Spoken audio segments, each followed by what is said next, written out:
God made free creatures because love and goodness have to be chosen. The same freedom lets us go wrong.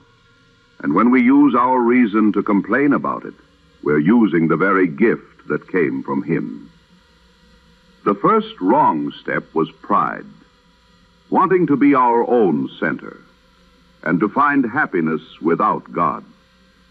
Though we are made to run on Him as an engine runs on fuel. Yet God did not leave us. He wrote a law on our hearts, scattered hints of a dying and rising God in the stories, and chose Israel to know Him. Into that story walks a Jew who speaks and acts as if he is that God, forgiving sins and claiming to judge the world.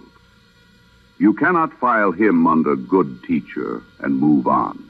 Given his claims, he is either right or lying or out of his mind.